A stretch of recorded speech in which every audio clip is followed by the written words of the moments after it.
Hey, what's up, Zach here, and today I've got, well, what's left of the BetterGuards 2.0 ankle brace. Had a blast tearing this thing down, some really interesting technology. Is it right for everybody, for every type of ankle sprain? I think that's some nuance we gotta get into in the video, but certainly a real feat of engineering for sure. So let's get into it. And a huge thanks to Aaron Cooper, one of the designers of the BetterGuards ankle brace, for sending me a pair of these to check out. How this video is by no means sponsored, and all opinions on this, good, bad, indifferent, are all my own. But when talking about the effectiveness of any ankle brace, you first have to talk about how many different types of ankle sprains there are. There are the three main ligaments you can sprain: the ATFL, the CFL, and the PTFL. Those are the ones that kind of fan out around your ankle, the ones you'd normally see people sprain. Then there are all the forms of high ankle sprains, and then there are also sprains underneath of the ankle or on the other side of the ankle, on the medial side of the ankle. Most sprains happen on the lateral or outside. And then there's three different grades of those. There are just stretching or kind of bruising, there are partial tears, and there are full tears. So you can have a combination of any one of those types of injuries on any one of those ligaments. So there isn't just one type of ankle sprain, there are many degrees to ankle sprains, and the mechanisms of all these different ankle sprains are different. We used to think that there was one clear path of how you sprained your ankle, and after, years and years, decades, right, of research, we found out that no, you can sprain or disrupt your ankle ligament in a lot of different ways. So that's why when you look at traditional ankle braces that lace up all the way around your ankle and have some sort of Velcro on them, they're trying to kind of take care of all of the, pretty much any situation you can find yourself in. These more generic braces kind of want to be the one-stop prevention to all of them equally. Whereas in the BetterGuards, at least to me, it seems like it wants to prevent the most common types of ankle sprains better than any others and do it in a more low-profile manner.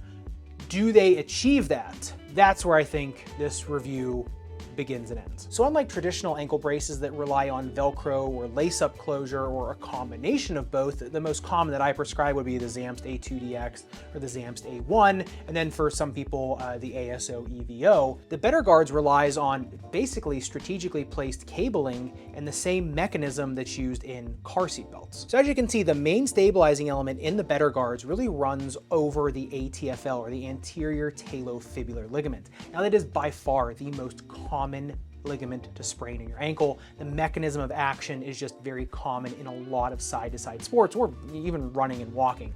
And when you look at really any literature, that is the one that is most commonly sprained and is the one that is most commonly re-sprained. So you get someone that has chronic ankle instability or chronic ankle sprains, typically it's the ATFL that's the one that is going. That athlete may have multiple ligaments that have been sprained or injured, but typically if it's chronic, the ATFL, a lot of the time, is definitely involved.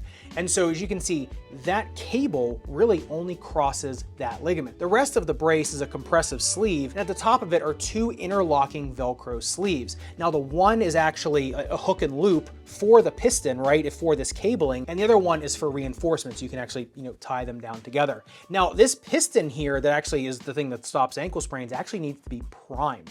So when you put this on, you actually have to tug at it to get it to kind of prime, because this thing works, like I said, the same way as a seatbelt. If you move really slowly, it's not gonna stop. But if you herky jerk real hard, that's when the seatbelt stops. That's the same mechanism of this. So the more violent and fast the force that you put into this, the harder and quicker it stops. Just like a seatbelt, you need to put a lot of force into it over a very short amount of time. And so that, I think, is absolutely fascinating, the way they got that little system into this small of a brace. And to me, that's the best part of these. They've put this really ingenious system into this brace, but also made it the most low profile one on the market. I mean, this thing will fit in anything. This thing fits in dress shoes. And comfortably, I might add. It is not bulky whatsoever. You can put orthotics in on this. It is a little bit, you have to break in the bottom of it a little bit because there's some, backing on the bottom, but it does break in, and over time you can easily put an orthotic in this. So you can get, a lot of times with braces, you can either have a brace on or have an orthotic on in the shoe. Number one, for comfort.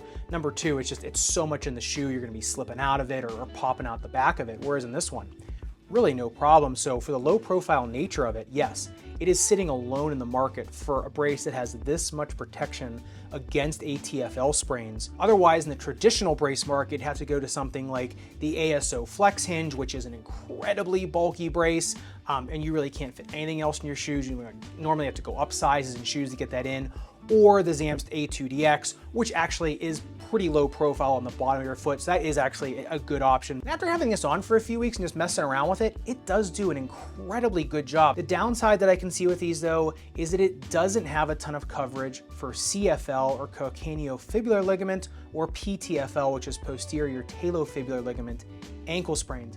I could find that I could still just straight up invert and evert my foot with this thing, and you can kind of tell, I know the mechanism of how you do it. I've had to study it 1,000 times in school. So I can kind of simulate, tension on my PTFL. And so is it going to be harder to sprain your CFL and PTFL? I think CFL, you are getting some coverage from this. PTFL, not really, but the PTFL is really hard to sprain anyway. However, I have seen isolated PTFL sprains and tears. It's a difficult mechanism of injury, but it can happen. And so do I think these things can slow down a CFL injury? Yes, I do. It's just that, remember, that cabling is going right across the ATFL. It is recreating that ligament on the outside. And so that's what it is aimed to do. And so yes, it will help.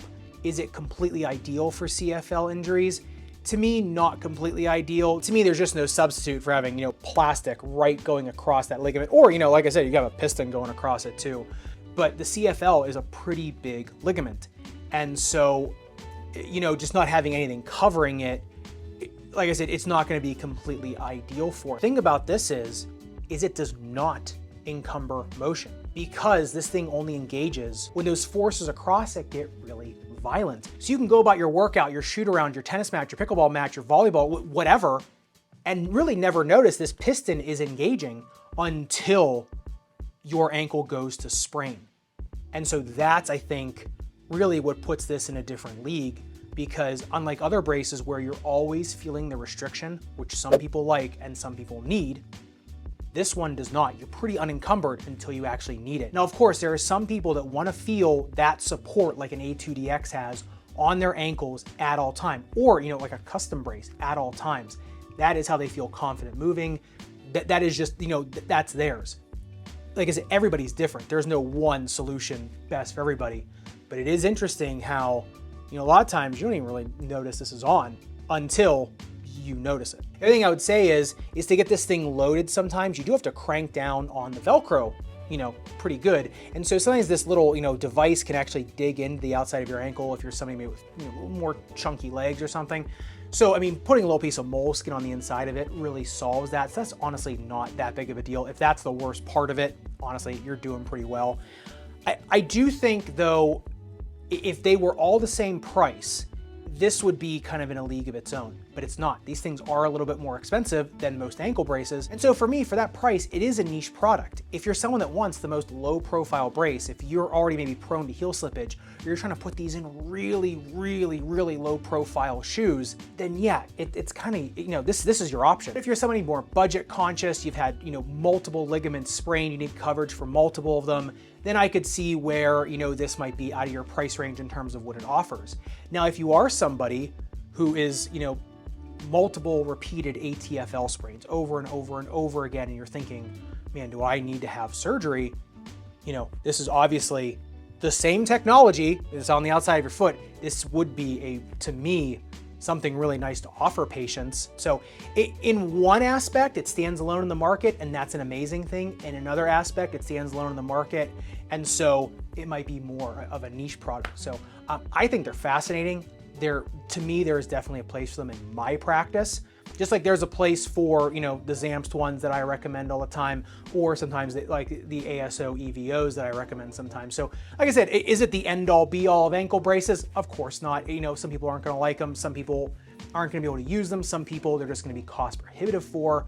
But I think for the right people, especially the ones that kind of want unencumbered motion, because this thing allows motion. It allows all the motion you want. It's just when you start going really violent, that's when it really starts to lock up. So if you are someone that needs this for, really unrestricted motion, And then when it needs to kick in, it needs to kick in. Then yeah, like I said, once again, it stands alone. So I'd love to hear your thoughts in the comments down below, especially if you've tried a bunch of different braces like the ASOs, like Zamps, like some of the others. You know, if you are going to these, if you've tried these and have liked them more, let me know in the comments down below. And if you want to see what I'm talking about, my other go-to ankle brace recommendation, the Zamps A1, the A2DX, make sure you click into this video up above and subscribe down below. Respect your rubber and foam. I'll see you somewhere in the Sneakerverse.